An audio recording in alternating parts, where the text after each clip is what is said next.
Hello students, कैसे हैं आप सभी लोग। मैं आशीष कुशवाहा आप सभी का एमबाय प्लेटफॉर्म पे बहुत बहुत स्वागत करता हूं। कैसी चल रही है आप सबकी तैयारी। उम्मीद करता हूं आप लोग अपनी तैयारी बहुत अच्छे से कर रहे होंगे। हाउस द जोश, जल्दी से कमेंट करके बताइए आप लोग किस तरीके से स्टडी करें। आज का जो सेशन मैं आप लोगों के लिए लाया हूं, जैसा कि आप लोग जानते हैं, इससे पहले मैं आप लोगों को प्रैक्टिस करा रहा था मिसलेनियस, यानी फिजिक्स, केमिस्ट्री और बायोलॉजी के क्वेश्चंस उसमें मिक्स थे। बट जैसा कि मैंने आपसे वादा किया था कि बहुत जल्द मैं आप लोगों के लिए ऐसे क्वेश्चन सेट्स लाऊंगा जहां पर आप लोग क्वेश्चंस करेंगे बायोलॉजी, फिर केमिस्ट्री, फिर फिजिक्स।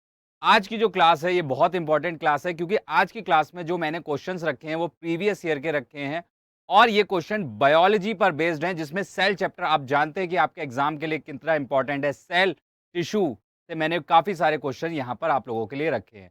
तो आइए स्टार्ट करते हैं आज की क्लास। जय हिंद उत्कर्ष जी।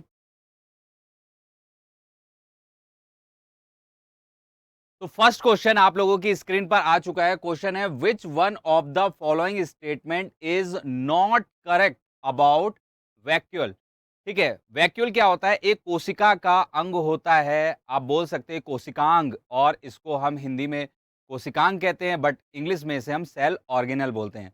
तो आपको देखकर बताना है इन चारों ऑप्शंस में कि कौन सी स्टेटमेंट यहां पर क्या है, नॉट का मतलब फॉल्स है। तो पहला है, in plant there is a large centre vacuole that may occupy 90% of total cell. बिल्कुल ये सही कहा है। एनिमल सेल में, एनिमल सेल की अगर मैं बात करूं डियर स्टूडेंट्स, तो एनिमल सेल में जो वैक्यूल होता है, जिसको हम रसधनी भी बोलते हैं, ठीक है, ये क्या होता है, छोटा होता है, जबकि प्लांट में ये बहुत बड़ा होता है। और ये क्या करता है, ये वाटर का स्टोरेज कर रहा होता है। तो ये स्टेटमेंट बिल्कुल सही है। अगली स्टेटमेंट मैं स्क्रॉल करके देखता हूं क्या है। नेक्स्ट स्टेटमेंट है, in plants vacuoles provide turgidity, यानी फुलाव जिसको कहते हैं एक तरीके से सूजन, एंड रिजिडिटी। ये बिल्कुल सही है, ये स्टेटमेंट सही है। In amoeba vacuole have role in nutrition, amoeba को न्यूट्रिशन भी देता है, ये भी सही है। Vacuoles are absent in animal cell, तो ये स्टेटमेंट यहां पर गलत है। Good evening Ashok ji. ये स्टेटमेंट यहां पर बिल्कुल गलत है, क्योंकि एनिमल सेल में भी ये सेल ऑर्गेनल, यानी अगर मैं बात करूं वैक्यूल, तो ये पाया जाता है, बिल्कुल पाया जाता है। ठीक है, बट क्या होता है, प्लांट सेल से ये छोटा होता है in comparison to plant cell. जो वैक्यूल होता है एनिमल में, ये क्या होता है, स्मॉलर होता है। ठीक है, अगर मैं बात करूं एनिमल सेल में इसका क्या काम है, एनिमल सेल में ये वेस्टेज को बाहर करता है। एनिमल सेल में वैक्यूल्स जो होता है, ये क्या करता है, वेस्ट प्रोडक्ट जो होते हैं सेल के, उन्हें सेल से बाहर करता है। ठीक है, इतनी बात समझ में आई। और अगर मैं प्लांट सेल की बात करूं तो ये क्या करेगा, प्लांट सेल में, यहां पर प्लांट सेल में, प्लांट सेल में वैक्यूल का जो काम रहेगा वो क्या रहेगा, जल्दी से बताइए। सबसे मोस्ट इंपॉर्टेंट काम जो होता है, ये मेंटेन करता है वाटर बैलेंस।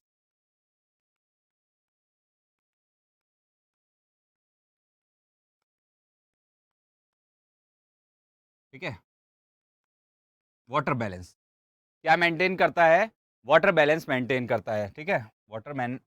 और इसके अलावा जो टर्जिडिटी और रिजिडिटी होता है वो भी ये प्रदान करता है, जो कि आपने ऑप्शन में देखा भी था। तो फिर हम अपना करेक्ट आंसर क्या लगा सकते हैं, हम अपना करेक्ट आंसर यहाँ पर डी लगा सकते हैं। ठीक है, सभी को समझ में आया।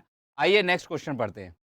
इन एक्वेटिक प्लांट, यानी जो जल के प्लांट होते हैं, जो जल में उगते हैं, उनकी बात हो रही है। लार्ज एयर सैक, एक बहुत बड़ी थैली होती है, give them buoyancy effect. Buoyancy effect मतलब आपने फिजिक्स में पढ़ा होगा कि तैरने में मदद करेगा, ऊपर की तरफ जो बल लगता है। These sacs are surrounded by which one of the following tissues.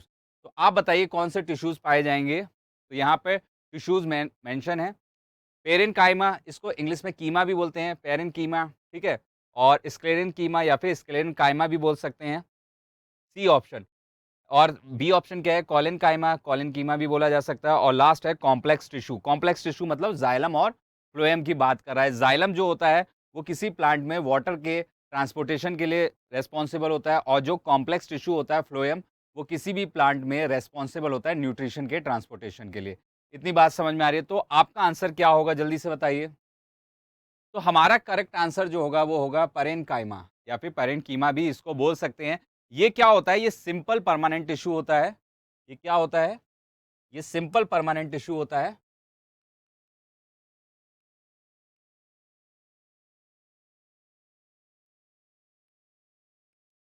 ठीक है, और इसका अदर नेम क्या होता है? जल्दी से कमेंट करके बताइए, इसका अदर नेम क्या होगा? इसका जो अदर नेम होता है वो होता है एरेनकाइमा।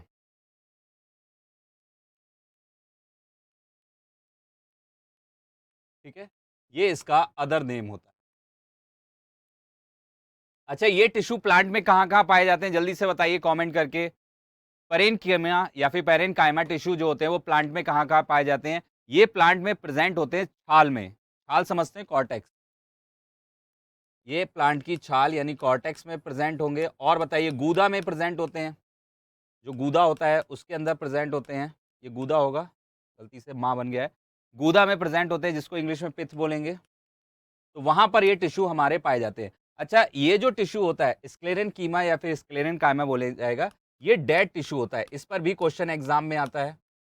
ये डेड टिश्यू होता है। जैसे आपने नारियल देखा होगा, तो नारियल के ऊपर आपने जो खोल देखा है वो क्या होता है? नारियल के ऊपर जो खोल होता है वो डेड टिश्यू से बना होता है। इतना समझ में आ रहा है? और मीसोफिल्स में अगर मैं बात करूं, पेरेन्कीमा कहाँ पाया जाएगा? छाल हो गया, कॉर्टेक्स हो गया, गूदा, पित्त, यानी इसके अलावा मीसोफिल्स, मीसोफिल्स में पाया जाता है प्लांट के।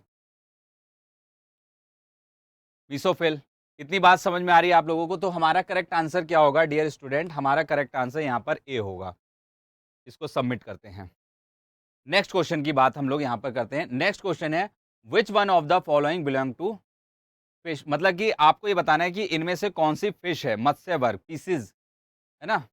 पीसीज जो फिश होगी वो आप लोगों को बतानी है कौन सी है। तो यहाँ पर डॉग फिश है, जेली फिश है, सिल्वर फिश है और स्टार फिश है। तो सबसे पहले आप लोगों को मैंने जो है एनिमल किंगडम पढ़ाया था, तो एनिमल किंगडम में अलग अलग फाइलम पढ़ाए थे। तो अगर आपने फाइलम पढ़े हो, तो ये आपने जेली फिश बताइए किस फाइलम में आएगी? तो सिंपल आपको समझ में आ जाएगा कि जेली फिश जो है कोई फिश नहीं है, बस उसके नाम में ही फिश है। जेली फिश किस में है? नाइजीरिया में। कुछ याद आ रहा है? मैंने इसका फाइलम आप लोगों को क्या बताया था? कमेंट करके बताइए जल्दी से। उत्कर्ष जी, अशोक जी, जल्दी से बताइए क्या इसका फाइलम होगा? नाइडेरिया। ठीक है, जेलीफिश का। तो इसका मतलब ये फिश में तो आया नहीं, तो इसको आप कैंसल आउट कर दीजिए। चलिए, सिल्वर फिश का आप मुझे फाइलम बताइए। सिल्वर फिश का फाइलम बताइए। तो सिल्वर फिश का फाइलम मैंने आप लोगों को बताया था आर्थ्रोपोड। आर्थ्रोपोड या आर्थ्रोपोडा बोल सकते हैं, एक ही बात है। तो फिर आप सिल्वर फिश को भी कैंसिल कर दीजिए। स्टार फिश का फाइलम बताइए क्या होगा? जल्दी से कमेंट करके बताइए स्टार फिश का फाइलम। इकाइनोडर्मेटा। इसका क्या होगा? इकाइनो। तो ये भी आप कैंसिल कर दीजिए। तो आपका करेक्ट आंसर क्या होगा? आप लोगों का करेक्ट आंसर बनेगा डॉग फिश। क्या बनेगा डियर स्टूडेंट्स? डॉग फिश बनेगा। ठीक है, सबमिट करते हैं इसे।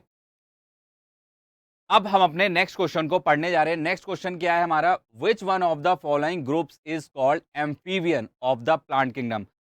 और पहला है ब्रायोफाइट, दूसरा है थैलोफाइट, टेरिडोफाइट और लास्ट में है जिम्नोस्पर्म। देखिए स्टूडेंट्स, एम्फीबियन होता क्या है? जो कि जल पे भी रह सकते हैं और लैंड पर भी रह सकते हैं। ये तो बात हुई एनिमल्स की।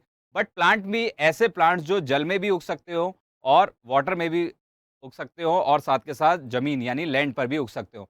तो इसका करेक्ट आंसर क्या होगा? बिल्कुल आसान है, बिल्कुल आसान सा था ये। तो इसका आंसर होगा ब्रायोफाइट। ठीक है। अक्सर जो है एग्जामिनर इनके एग्जाम्पल्स भी पूछ सकता है कि ब्रायोफाइट्स के एग्जाम्पल्स बताइए। तो इसके 3 एग्जाम्पल बहुत इंपॉर्टेंट है जो एग्जामिनर पूछता है। आप भी मुझे कमेंट्स में बता सकते हैं क्या क्या एग्जाम्पल्स होंगे, जल्दी से बताइए। मोसेस, मोसेस और बताइए ब्रायोफाइट के एग्जाम्पल्स जल्दी से कमेंट करके बताइए। एक मैंने बता दिया, दूसरा आप लोगों को बताना है। Liver bird, liver bird. ठीक है, और बताइए एक एग्जाम्पल और बताइए जल्दी से। 3 एग्जाम्पल। On word. ठीक है, तो ये एग्जाम्पल एग्जामिनर पूछ सकता है एग्जाम में। थैलोफाइट, थैलोफाइट या थैलोफाइटा बोलिए, एक ही बात है। ठीक है, तो ये क्या होते हैं? थैलोफाइट या थैलोफाइटा जो होते हैं ये चल नहीं सकते। मतलब कि कहने का मतलब ये नॉन मोबाइल होते हैं। मतलब कि ये इनमें कोई भी मोशन नहीं होता है। तो ये नॉन मोबाइल होते हैं। इनके एग्जाम्पल बताइए जल्दी से। इनके एग्जाम्पल्स बताइए। इनका सबसे फेमस एग्जाम्पल जो कि आपसे एग्जाम में पूछा जाता है वो है लाइकेन। याद आ रहा है कुछ? और दूसरा बताइए एल्गी। लाइकेन हो गया, और दूसरा क्या हो जाएगा, दूसरा एल्गी हो जाएगा और फंगस हो जाएगा, ठीक है। चलिए, तो इस क्वेश्चन को अब हम सबमिट करते हैं यहाँ पर, और अब नेक्स्ट क्वेश्चन की बात यहाँ पर करते हैं। तो नेक्स्ट क्वेश्चन हम पढ़ते हैं, which one of the following is caused by a bacterial pathogen? AIDS, dengue fever जिसको डेंगू फीवर भी कहते हैं, कोविड 19 और लास्ट में टाइफाइड फीवर। बताइए, जो कि बैक्टीरिया की वजह से होता है। जल्दी से कमेंट करके बताइए, बैक्टीरिया की वजह से होने वाली डिजीज के बारे में आप लोगों को बताना है। तो हम बहुत अच्छे से जानते हैं कि एड्स जो होता है ये एचआईवी वायरस की वजह से होता है। अगर हम एचआईवी की फुल फॉर्म की बात करें तो इसकी फुल फॉर्म हो जाएगी ह्यूमन, मैं थोड़ा इधर नीचे लिख देता हूं क्योंकि मुझे स्पेस चाहिए होगा, तो इसकी फुल फॉर्म ह्यूमन, ठीक है, इम्यूनो, ह्यूमन, जल्दी से बताइए, किसी ने कमेंट करके बताया इसका full form? Human immuno, immuno deficiency virus, ठीक है। तो ये देखिए, इसमें वायरस आ रहा है नाम में, तो आप इसे कैंसिल कर सकते हैं। डेंगू फीवर जो होता है, डेंगू जो होता है, ये भी किसकी वजह से होता है? वायरस की वजह से होता है। हालांकि इसके मॉस्किटो का नेम हमसे कई बार एग्जाम में पूछा जाता है कि जो कि फीमेल होता है, एडिस इजिप्टी मच्छर, एडिस, ठीक है, ये फीमेल होता है, एडिस इजिप्टी मच्छर की वजह से हो जाएगा ये। और कोविड 19 कोरोना वायरस, ये भी वायरस का है। तो फिर हमारा आंसर हो जाएगा टाइफाइड फीवर, जो कि बैक्टीरिया की वजह से होता है। हालांकि इसके बैक्टीरिया का नाम भी एग्जाम में पूछा जा सकता है। तो जल्दी से बताइए, टाइफाइड के बैक्टीरिया का नाम क्या होता है? जल्दी से बताइए, टाइफाइड के बैक्टीरिया का नाम। तो सिंपल, इसका नाम हो जाएगा साल्मोनेला टाइफी, साल्मोनेला टाइफी। इतना समझ में आ रहा है आप लोगों को? तो हमारा आंसर यहाँ पे क्या हो जाएगा? टाइफाइड हो जाएगा।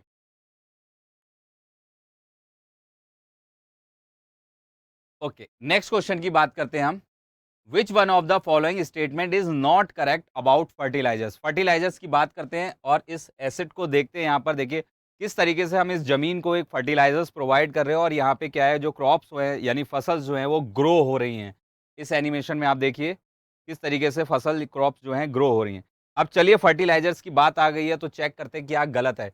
Urea is a phosphorus containing fertiliser. अगर मैं यूरिया के फॉर्मूले की बात करूं तो NH2CO NH2, क्या उसमें फास्फोरस आ रहा है? नो, ठीक है, तो ये स्टेटमेंट गलत है। दूसरा, application of fertiliser to the soil increase the fertility, यानी ये मिट्टी की फर्टिलिटी बढ़ाते हैं, ये ट्रू है। उसके बाद है, urea can be prepared by the action of ammonia and carbon dioxide under high pressure, ये बिल्कुल सही है स्टेटमेंट। और लास्ट है, urea contain more nitrogen than other fertiliser, ये भी बिल्कुल स्टेटमेंट ठीक है। ठीक है, तो ये स्टेटमेंट जो है फर्स्ट वाली फॉल्स होती है। क्यों? क्योंकि देखिए, अगर मैं आपसे कहूं कि सर यूरिया का फॉर्मूला क्या है, तो आप कहेंगे NH2CONH2। तो इस केमिकल फॉर्मूले को ही देख के हमें पता चल रहा है कि यहाँ पे कोई भी फास्फोरस नहीं है। तो ये हमारा क्या हो जाएगा? बिल्कुल सही हो जाएगा।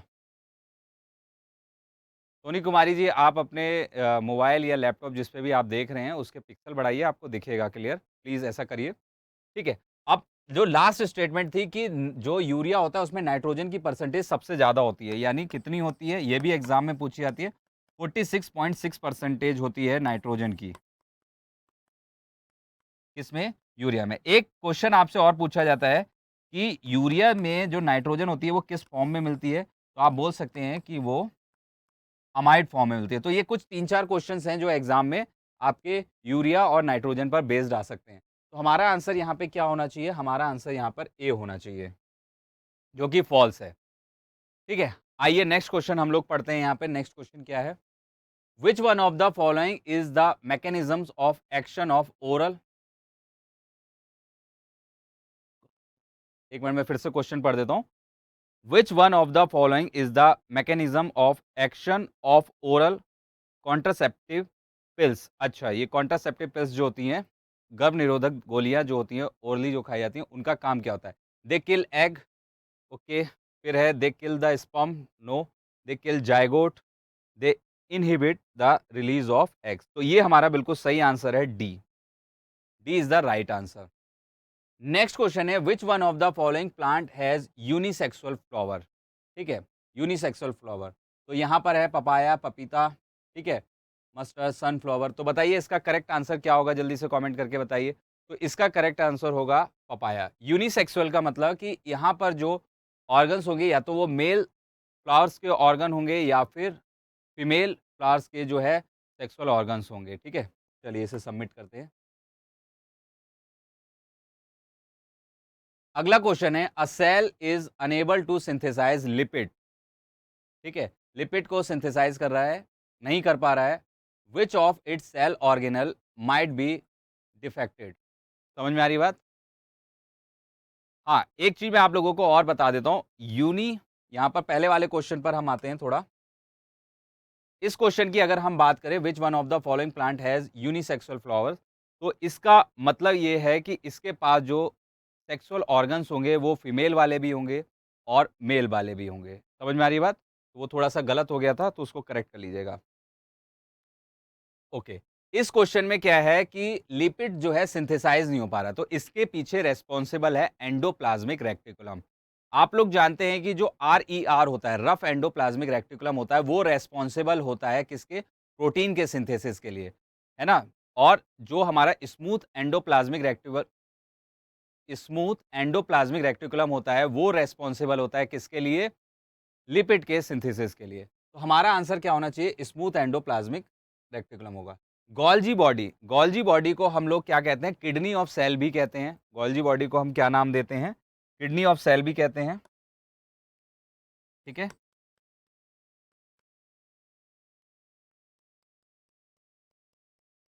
ठीक है, लाइसोसोम को सुसाइड बैग भी बोला जाता है, सुसाइड बैग ऑफ सेल, ठीक है। और लास्ट में माइटोकॉन्ड्रिया को पावर हाउस कहा जाता है,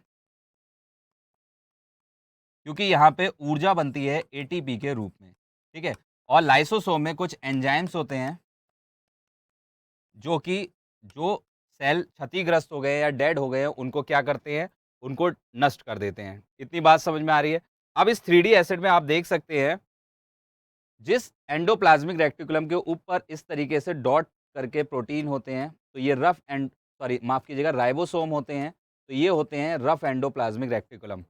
और जहां पर ये राइबोसोम नहीं पाए जाएंगे, वो हो जाएगा स्मूथ एंडोप्लाज्मिक रेक्टिकुलम। तो हमारा करेक्ट आंसर ये क्या बनेगा? यहाँ पर ए बनेगा। ठीक है, समझ में आई बात? नेक्स्ट क्वेश्चन है, the movement of material to different part of cytoplasm and nucleus is generally carried out by. यानी जो सेल का मटेरियल होता है, उसका मूवमेंट होना है, तो वो किसकी वजह से होगा? राइबोसोम, जो कि प्रोटीन की फैक्ट्री कहा जाता है, माइटोकॉन्ड्रिया, जो कि पावर हाउस। तो देखिए, जो प्रोटीन है उसके सिंथेसिस के लिए, प्रोटीन की फैक्ट्री, तो प्रोटीन के सिंथेसिस के लिए राइबोसोम अपना आ गया है। माइटोकॉन्ड्रिया पावर हाउस हो गया, यानी एटीपी के रूप में जो है ऊर्जा देगा, तो इसको भी कैंसिल कर दीजिए। लाइबोसोम अगर हम बोलें तो लाइसोसोम जो है सुसाइड बैग होता है, इसके पास एंजाइम्स होते हैं, जो कि सेल बेकार हो गया है, मर गया है, तो उसको क्या करते हैं? डेड हो गया, उसको खत्म कर देते हैं। तो हमारा आंसर क्या होगा? Endoplasmic reticulum. एंडोप्लाज्मिक रेक्टिकुलम का ही काम होता है, जो मटेरियल्स होते हैं उनको क्या करना? साइटोप्लाज्म और न्यूक्लियस के चारों तरफ इधर उधर फैलाना। तो हमारा करेक्ट आंसर क्या हो जाएगा? हमारा करेक्ट आंसर यहाँ पर डी हो जाएगा। आप यहाँ पर देख सकते हैं कि मैंने एक सेल का आपको आंतरिक हिस्सा दिखाया है, जिसमें यहाँ पर देखिए ये न्यूक्लियस है, और न्यूक्लियस के चारों तरफ ये जो तय हुए लेयर हैं, है ना? जैसे हम कपड़े नहीं तय करते हैं, एक के ऊपर एक फ़ोल्ड करते हैं, तो ये क्या होता है?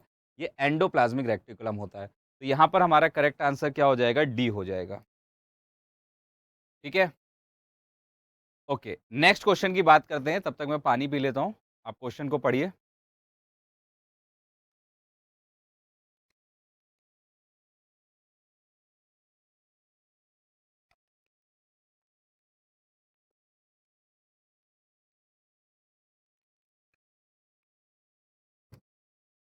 हुँ, तो अब हम अगला क्वेश्चन पढ़ने वाले हैं। क्वेश्चन क्या है? In mitochondria ATP synthesising chemical reaction take place in the, यानी आपको पता है माइटोकॉन्ड्रिया में एटीपी जो है ऊर्जा के अणु बनते हैं, ठीक है। आइए इनकी बात देखें, तो ये किस भाग में बनते हैं? Outer membrane, matrix, inner membrane या फिर डीएनए ऑफ माइटोकॉन्ड्रिया। डीएनए जो होता है वो न्यूक्लियस में भी पाया जाता है और थोड़ी सी मात्रा में माइटोकॉन्ड्रिया में भी पाया जाता है। तो आपको यहाँ पर आंसर देना है सही। तो ये आंसर हो जाएगा, जो केमिकल रिएक्शन होती है एटीपी की वो होती है माइक्रोकॉन्ड्रियल मेम्ब्रेन में। किसमें होती है? माइक्रोकॉन्ड्रियल माइट्रोकॉन्ड्रियल कॉन्ड्रियल मेम्ब्रेन में, और इसी को बोला जाता है इनर मेम्ब्रेन। तो हमारा करेक्ट आंसर क्या बनेगा? हमारा करेक्ट आंसर यहाँ पे सी बनेगा। उम्मीद करता हूँ सभी को समझ में आया होगा। चलिए नेक्स्ट क्वेश्चन की बात करते हैं यहाँ पर। नेक्स्ट क्वेश्चन क्या है? Squamous epithelium. ठीक है, तो नेक्स्ट क्वेश्चन है हमारा, squamous epithelium cell are found in the inner lining of. तो ये किस में पाए जाते हैं? तो पहला यहाँ पर है ईसोफेगस, दूसरा है स्मॉल इंटेस्टाइन, तीसरा है सलाइवरी ग्लैंड और लास्ट है किडनी। तो बताइए क्या करेक्ट आंसर होगा आप लोगों का? जल्दी से बताइए। देखिए अगर मैं बात करता हूँ यहाँ पे स्क्वामस एपिथेलियम की, तो स्क्वामस एपिथेलियम जो पाया जाता है, तो ये लंग्स, जब मैंने आप लोगों को रेस्पिरेटरी सिस्टम बताया था तो मैंने बताया था जो हमारे लंग्स होते हैं वहाँ पे पाई जाती हैं एल्वोलाई। ठीक है, क्या पाई जाती हैं? एल्वोलाई। ठीक है, जहाँ पर क्या होता है, डिफ्यूजन होता है। इन द सेंस अगर मैं बोलूँ तो ऑक्सीजन और कार्बन डाइऑक्साइड का एक्सचेंज होता है, एल्वियोलाई। तो ये बहुत मात्रा में होती हैं लंग्स में। तो एल्वियोलाई हो गई या फिर स्किन हो गई, हमारी स्किन, त्वचा जिसको कहते हैं, और ईसोफेगस। इसमें हमारे जो टिश्यूज पाए जाते हैं वो कैसे होते हैं, कौन से सेल पाए जाते हैं? तो वो होते हैं स्क्वास्मस एपिथेलियल टिश्यू। ठीक है, अब बात आती है स्मॉल इंटेस्टाइन। तो चलिए जल्दी से बताइए स्मॉल इंटेस्टाइन में किस तरीके के लाइनिंग पाई जाएंगी, या बोल सकते हैं किस तरीके के सेल पाए जाएंगे? जल्दी से बताइए। तो फिलहाल आंसर तो ए हो गया, लेकिन स्मॉल इंटेस्टाइन के बताइए। तो इसमें पाए जाएंगे सिंपल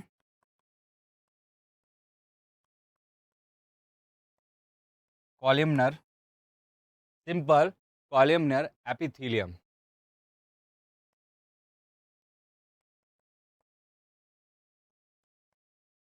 ठीक है, सिंपल स्क्वास्मस एपिथेलियम। तो ये हो गए स्मॉल इंटेस्टाइन में। अच्छा ये बताइए सलाइवरी ग्लैंड और किडनी में किस तरीके के सेल पाए जाएंगे? जल्दी से बताइए। तो यहाँ पे पाए जाएंगे क्यूबोइडियल एपिथेलियम, इन दोनों में पाए जाएंगे। ठीक है, यहाँ पे कैसे पाए जाएंगे? क्यूबोइडियल एपिथेलियम, क्यूबोइडियल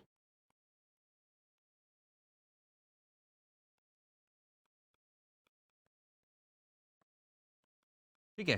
तो अब हमारा करेक्ट आंसर क्या हो जाता है? हमारा करेक्ट आंसर हो जाएगा ए।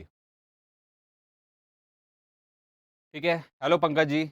नेक्स्ट क्वेश्चन है transformation of meristematic cell into specific permanent tissue occur by the process of. यानी मेरिस्टेमेटिक सेल जो है वो परमानेंट टिश्यू में जब जा रहे हैं तो इस प्रोसेस को हम लोग क्या बोलेंगे?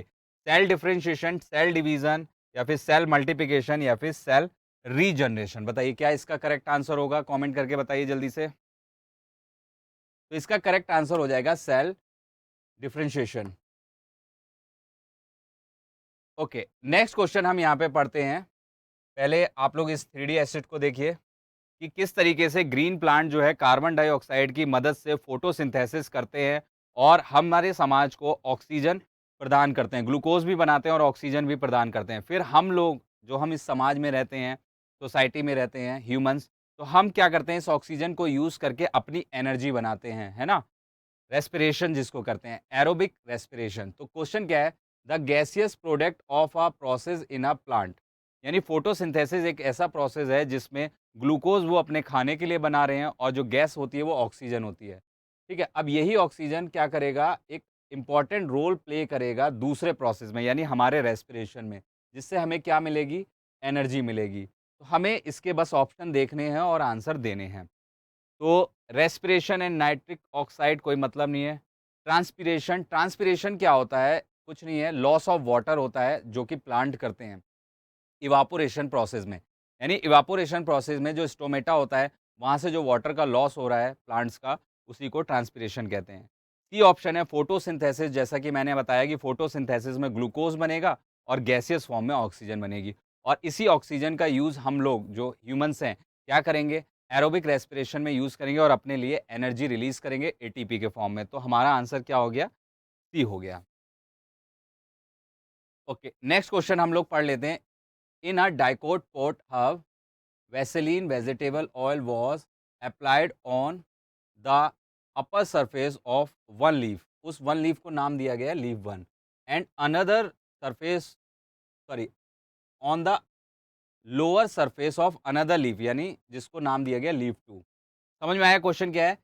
एक कोई पौधा होगा, उसकी एक पत्ती ली, उसके ऊपर जो है वैसलीन लगा दिया या ऑयल लगा दिया, वो एक्सपेरिमेंट 1 था। उसके नीचे की तरफ लगा दिया, वो एक्सपेरिमेंट 2 था। और एक लीव हमने ऐसे ली है जिस पर हमने कुछ अप्लाई ही नहीं किया है, और उसको हमने नाम क्या दे दिया, उसको हमने नाम दे दिया कंट्रोल लीव। यानी टोटल 3 पत्तियाँ हैं। तो आपको बताना है कि which leave will dry up last, यानी सबसे देर में कौन-सी लीव जो है, पत्ती जो है वो सूखेगी, इतना बताना है हम लोगों को, ठीक है? तो एक्सपेरिमेंट 1 वाली पत्ती की बात कर रहा है, लीफ की बात कर रहा है, या 2 की, या कंट्रोल, या फिर सब एक साथ ही ड्राई अप होंगी? तो बताइए कौन-सा होगा इसमें करेक्ट आंसर? सोच के बताइए। तो सबसे पहले आप समझिए ट्रांसपिरेशन। ट्रांसपिरेशन एक ऐसा प्रोसेस होता है जिसमें प्लांट की जो पत्तियाँ होती हैं, या प्लांट की बात करें, तो यहाँ से वाटर का लॉस होता है, इवापोरेशन होता है। तो फिलहाल हम लीफ की बात करते हैं क्योंकि पत्तियों की यहाँ पे बात हो रही है। ठीक है, अब कोई भी पत्ती है, लीव है, उसकी सरफेस यानी उसकी सतह पर बहुत सारे पोर होंगे, यानी छोटे-छोटे छेद होंगे, जिनको बायोलॉजी की भाषा में स्टोमेटा कहा जाता है। तो अगर मैं बात करूँ तो यहाँ स्टोमेटा भर जाएँगे, बंद हो जाएँगे एक्सपेरिमेंट 2 में, और यहाँ पे क्या होगा, इवापोरेशन कम हो पाएगा। तो फिर हमारा आंसर बी बिल्कुल सही होना चाहिए। क्लियर? प्रैक्टिकली हमें सोचना है। चलिए अगला क्वेश्चन है ड्यूरिंग नेक्स्ट क्वेश्चन हमारा क्या है, during seed germination the part of embryo which grow into root says. तो आप इस एनिमेशन को देखिए, आपको इस क्वेश्चन का आंसर यहीं पर मिल जाएगा। एनिमेशन देखिए, ये एक सीड है, एक बीज है, तो इसमें सबसे पहले जो पार्ट निकला है वो क्या है, रेडिकल। ठीक है, तो आंसर तो आप लोगों को यहाँ पे पता ही चल गया, जड़ का सबसे पहले जो ग्रो हुआ है, रेडिकल।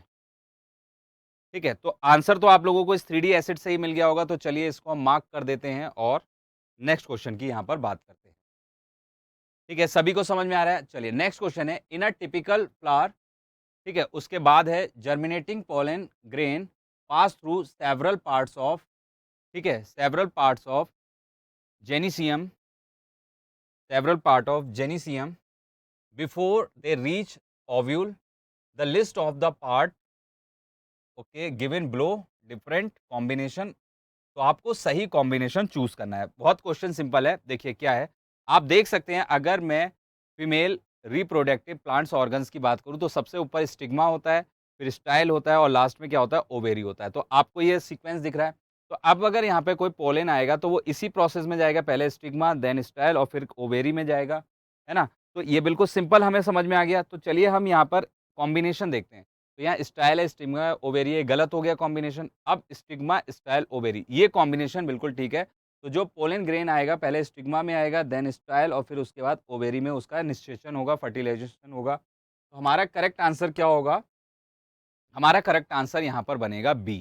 ठीक है, चलिए नेक्स्ट क्वेश्चन की बात करते हैं हम लोग। लेकिन उससे पहले हम इस एनिमेशन को देखेंगे, और इस एनिमेशन में हम लोगों को आरबीसी दिख रही हैं। ये क्या दिखा रहा है एनिमेशन में, हम लोगों को आरबीसी दिखा रहा है। अब क्वेश्चन क्या है? क्वेश्चन ये है, if human body is placed in a 2% detergent. मैं एक बार फिर से पढ़ता हूं, क्वेश्चन मेरे से गलत हो गया है।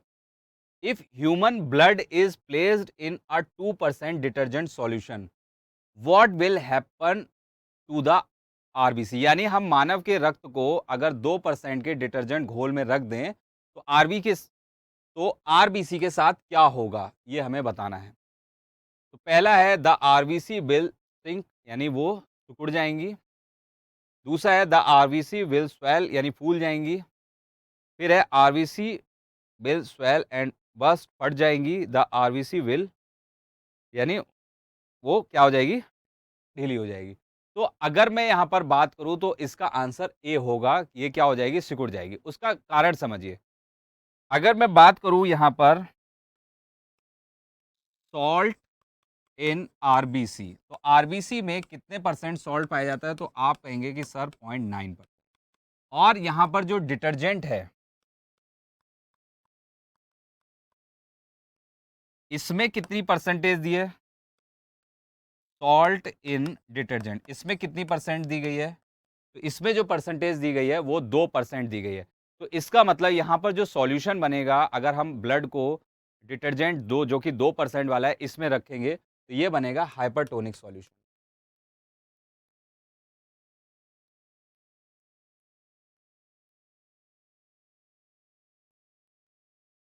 ठीक है, तो इसका मतलब आरबीसी क्या होंगी? वो सिकुड़ जाएंगी। तो ए हमारा क्या हो जाएगा? राइट आंसर हो जाएगा।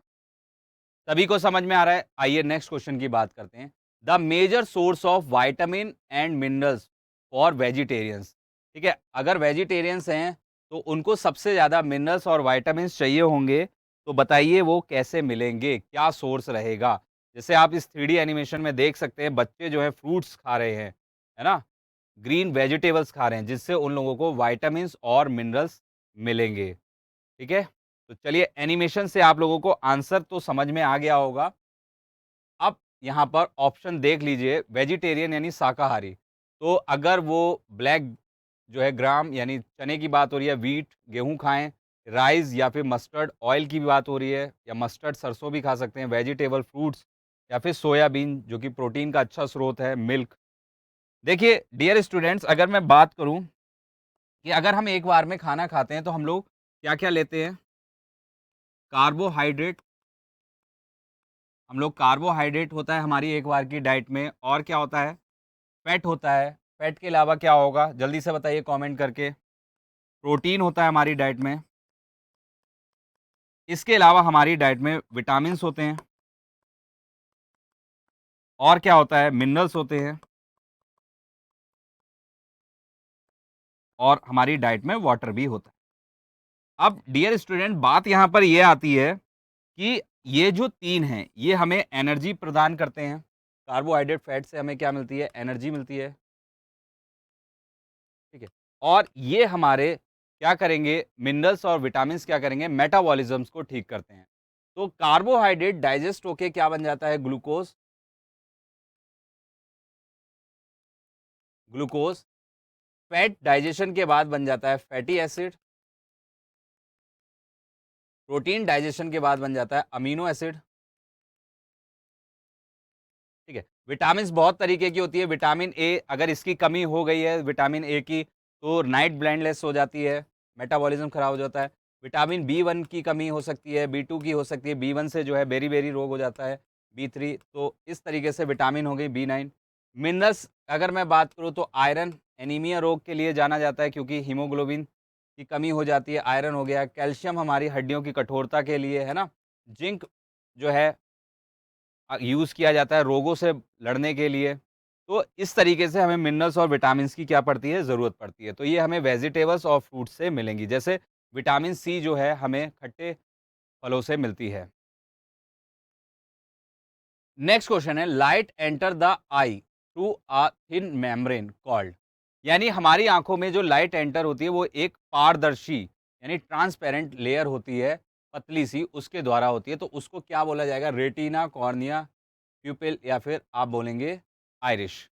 देखिए इस पर काफी सारे क्वेश्चंस बन सकते हैं। रेटिना पर एक क्वेश्चन ये बनता है कि बताइए हमारी आंख में जो इमेज बनती है वो कहाँ बनती है? तो हमारी आंखों में जो इमेज बनती है वो बनती है रेटिना पे। तो एक क्वेश्चन रेटिना पे ये होता है। हमसे क्वेश्चन ये भी पूछा जाता है कि हम क्या डोनेट करते हैं? जब हम आई डोनेट करते हैं तो आई का कौन सा पार्ट हम डोनेट करते हैं? तो वो कॉर्निया ही होता है जो डोनेट किया जाता है, आई का पार्ट। उसके बाद जो लाइट एंटर करती है वो भी क्या होती है? कॉर्निया में ही एंटर करती है। ठीक है, कमेंट करके बताइए लाइट जो एंटर करती है किसमें एंटर करती है? कॉर्निया में ही करती है। और ये क्या होता है? ये ट्रांसपेरेंट पार्ट होता है। ये कैसा होता है? पार्ट होता है ट्रांसपेरेंट, मतलब अपारदर्शी, जिसमें आप समझ लीजिए कि प्रकाश आ सकता है। Transparent part of, sorry, part of eye. ठीक है, आई। और ये क्या करेगा? ये कवर भी करता है। ये क्या कवर करता है? Covers the प्यूपिल and Irish. ठीक है, इतनी बात समझ में आ रही है? तो फिर हमारा करेक्ट आंसर क्या हो गया? कॉर्निया हो गया। अच्छा, अगर मैं बात करूँ, ये प्यूपिल क्या होता है, आइरिश क्या होता है? तो देखिए, आपने देखा होगा, अगर आप अपनी ही आँखें देख रहे हो, तो किसी की आँखें ब्लू होती हैं, किसी की आइज़ ब्राउन होती हैं। तो जो हमारी आइज़ का कलर होता है, किसी की आइज़ ब्लैक होती है, तो वो आइरिश की वजह से होता है। और आपने देखा होगा, किसी की भी आइज़ जब आप देखेंगे, तो आइज़ एक तो व्हाइट है, जिसको हम स्क्लेरा कहते हैं, उसके बीच में हमारा क्या है, आयरिश हो गया, जिसके ब्लैक या ब्राउन कलर होते हैं, लेकिन उनके भी बीच में एक बहुत छोटा-सा आपको सर्कल दिखेगा जो कि ब्लैक कलर का होता है, वो होता है प्यूपिल। ठीक है? तो हमारा यहाँ पे करेक्ट आंसर क्या हो जाएगा? कॉर्निया। ओके, नेक्स्ट क्वेश्चन की बात करते हैं। Which one of the following cell organelle may play a role in explaining excess water and waste in case of unicellular organism? मैंने देखिए आप लोगों को बताया था, क्या बताया था कि जो एनिमल सेल होते हैं उसमें वैक्यूल जो होता है ये वेस्ट प्रोडक्ट को बाहर करता है, याद आ रहा है आप लोगों को? और प्लांट में मैंने आपको बताया था कि वाटर को क्या करता है, मेंटेन करता है। कुछ याद आ रहा है? अगर आप लोगों को याद आ रहा हो तो फिर तो इस क्वेश्चन का आंसर हो जाएगा वेरी इजी। ठीक है, तो हमारा आंसर लाइसोसोम, जैसा कि इसमें एंजाइम्स पाए जाते हैं, जो कि सुसाइड बैग का नाम इसको इसीलिए दिया गया क्योंकि ये एंजाइम क्या होते हैं, कोई भी अगर सेल है, वो डेड है तो वो क्या करेंगे, उसको डेस्ट्रॉय कर देंगे। गोल्जी बॉडी जो होता है ये सीक्रेशन का काम करता है। एंडोप्लाज्मिक रेक्टिकुलम का काम क्या होता है, जो मटेरियल होता है उसको साइटोप्लाज्म और न्यूक्लियस में क्या करते हैं, ट्रांसफर करते हैं, इधर से उधर भेजते हैं। इसके अलावा जो रफ एंडोप्लाज्मिक रेक्टिकुलम होता है वो प्रोटीन सिंथेसिस में मदद करता है ना? और जो स्मूथ होता है वो लिपिड के सिंथेसिस में हेल्प करता है। तो हमारा आंसर क्या हो जाएगा यहाँ पर? Vacuole is the right answer. ठीक है, नेक्स्ट क्वेश्चन है, which one of the following statement is correct about the effect of antibiotic on virus? Antibiotic जो दी जाती है, ये मेडिसिन तब दी जाती है जब बैक्टीरिया से किसी इंसान को, किसी ह्यूमन को क्या होता है, कोई भी बीमारी यानी डिजीज होता है। आइए हम एक 3D एनिमेशन देखते हैं। हमने एक एंटीबायोटिक दी है, देखते हैं क्या ये वायरस से लड़ती है। तो ये एंटीबायोटिक दी गई है जो कि वायरस से नहीं लड़ पाएगी। अब बस हमें यहाँ पे रीज़न बताना है, क्या रीज़न है? Virus are non living entity, तो ये जो है ये गलत बात है। वायरस नॉन लिविंग भी है और लिविंग भी है, वो डिपेंड करता है अगर जिस होस्ट में वो एंटर कर रहा है। इसीलिए वायरस जो है वो सेल थ्योरी का पालन नहीं करता है, तो ये रीज़न तो नहीं होगा। ठीक है, बी ऑप्शन कह रहा है taking antibiotic cure viral infection, नहीं। एंटीबायोटिक जो होती है वो बैक्टीरिया के ही खिलाफ दी जा सकती है, वायरल यानी वायरस के खिलाफ नहीं दी जा सकती है। Virus do not possess metabolic pathway, बिल्कुल सही, जो कि एंटीबायोटिक करता है। Which antibiotic can function where as bacteria have such pathway, ये स्टेटमेंट बिल्कुल ठीक है। लेकिन हम लास्ट वाला भी देखते हैं, virus are resistance to antibiotic, तो ये भी गलत है, किसी तरीके से वो एंटीबायोटिक को विरोध भी नहीं करता है। तो सही आंसर क्या होना चाहिए? सही आंसर यहाँ पर सी होना चाहिए। नेक्स्ट क्वेश्चन है, इन प्रोकैरियोटिक ऑर्गेनिज्म, प्रोकैरियोटिक ऑर्गेनिज्म वो ऑर्गेनिजम्स होते हैं जिनके अंदर न्यूक्लियस पूरी तरीके से डेवलप नहीं होता है या फिर होता ही नहीं है। तो प्रोकैरियोटिक विदाउट न्यूक्लियस होता है, यूकैरियोटिक जो होता है न्यूक्लियस के साथ होता है।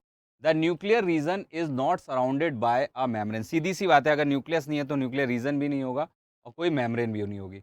दिस अनडिफाइंड न्यूक्लियर रीजन को आप क्या नाम देंगे? तो ये नाम बहुत आसान है, न्यूक्लिक एसिड, ये होगा क्या? न्यूक्लियोइड। न्यूक्लियोइड जो होता है प्रोकैरियोटिक सेल्स में पाया जाता है और इसकी कोई शेप नहीं होती, इर्रेगुलर शेप होती है, मतलब सेल में ये पूरी तरीके से फैला रहता है और ये कंटेन करता है जेनेटिक मटेरियल्स को भी, जैसे डीएनए, आरएनए। तो चलिए इसको हम सबमिट कर देते हैं। नेक्स्ट क्वेश्चन है, which one of the following plant tissue has dead cell? जैसा कि मैंने आप लोगों को बताया भी था, एपिडर्मिस जो हमारी लेयर्स हो गई, परेनकीमा या कायमा आप बोल सकते हैं। परेनकाइमा मैंने आप लोगों को बताया भी था, याद करिए, सिंपल परमानेंट टिश्यूज होता है और ये किसी भी प्लांट में प्रेजेंट होता है, मेसोफिल्स में, पित्त जिसको गूदा कहते हैं, कॉर्टेक्स में। ठीक है, तो ये भी आंसर नहीं होगा। तो हमारा जो डेड सेल होते हैं वो क्या होते हैं? स्क्लेरन कीमा या फिर स्क्लेरन कायमा, ये हमारा करेक्ट आंसर होगा। आज की क्लास का आखिरी क्वेश्चन है, क्योंकि मैं आप लोगों को प्रैक्टिस कराने वाला हूं अभी बायोलॉजी के क्वेश्चंस। फिजिक्स के क्वेश्चन जो है वो समीर सर कराते हैं प्रैक्टिस 5 बजे। ठीक है, तो आप 5 PM पे उनकी क्लास में भी जा सकते हैं। तो हमारा लास्ट क्वेश्चन है, cartilage is not found in, cartilage किसमें नहीं मिलेगी? तो लेरिंग्स, जिसको हम स्वर यंत्र भी कहते हैं, गले में होता है लेरिंग्स, नोज, ईयर्स या फिर यूरिनरी ब्लैडर। तो जो यूरिनरी ब्लैडर होता है मेरे दोस्तों, वो किसका बना होता है? यूरिनरी ब्लैडर जो होता है वो मस्कुलर होता है। यूरिनरी ब्लैडर जो होता है वो क्या होता है? मस्कुलर होता है। तो यहाँ पर फिर हमारा आंसर क्या हो जाना चाहिए? डी। तो प्यारे स्टूडेंट, डियर स्टूडेंट, हमने 25 क्वेश्चन बायोलॉजी के प्रैक्टिस किए हैं। कल मैं आप लोगों के लिए अदर चैप्टर्स पे बायोलॉजी के मोस्ट इंपॉर्टेंट क्वेश्चंस लाऊंगा। तो ये क्लास देखना बिल्कुल ना भूलें। 7 पीएम पे ये क्लास होती है, तो इसमें ज़रूर आएँ। इसके अलावा अगर आप लोगों ने हमारी एमबाइब की एप्लीकेशन डाउनलोड नहीं की है, तो प्ले स्टोर में जाके आज ही एमबाइब की एप्लीकेशन को डाउनलोड करें, क्योंकि एमबाइब की एप्लीकेशन पे आप लोगों को पढ़ने के लिए बहुत कुछ मिलने वाला है। जैसे कि अगर मैं बात करूं कि आपको कॉन्सेप्ट से रिलेटेड वीडियो चाहिए, तो हमारे एक्सप्लेनर पड़े हुए हैं, बड़े वीडियो भी पड़े हुए हैं, छोटे-छोटे वीडियो। जैसे कोई बच्चा चाहता है कि मैं पूरा डाइजेस्टिव सिस्टम नहीं देखूंगा, मुझे तो सर लीवर पढ़ना है, तो लीवर का आपको छोटा वीडियो भी मिलेगा। कोई बच्चा ये चाहता है कि सर मुझे पूरा डाइजेस्टिव सिस्टम पढ़ना है, तो वो वीडियो भी आपको मिलेगा। इसके अलावा प्रैक्टिस के लिए वहां पर लाखों क्वेश्चन मौजूद हैं। ई बुक्स अवेलेबल है, जो मार्केट से आप परचेज करते हैं पैसे देके, यहाँ पर आप लोगों को फ्री ऑफ कॉस्ट मिल रहा है, जो कि आप एआई बेस्ड प्रैक्टिस भी कर सकते हैं। इसके अलावा आप लोगों को अनलिमिटेड मॉक टेस्ट मिलेंगे, आप मॉक टेस्ट वहाँ पर अटेम्प्ट कर सकते हैं। और हमारी क्लास की नोटिफिकेशन के लिए, या फिर आज जो आपने क्लास पढ़ी है, इस क्लास की आपको पीडीएफ चाहिए या फिर एग्जाम से रिलेटेड इंफॉर्मेशंस चाहिए, तो आप आज ही हमारा टेलीग्राम ग्रुप ज्वाइन करिए और हमारे साथ जुड़ जाइए। चलिए आज की क्लास यहीं पे फिनिश करते हैं। Bye bye, take care, all the best, पढ़ते रहिए, good night. Keep imbibing. We believe in you.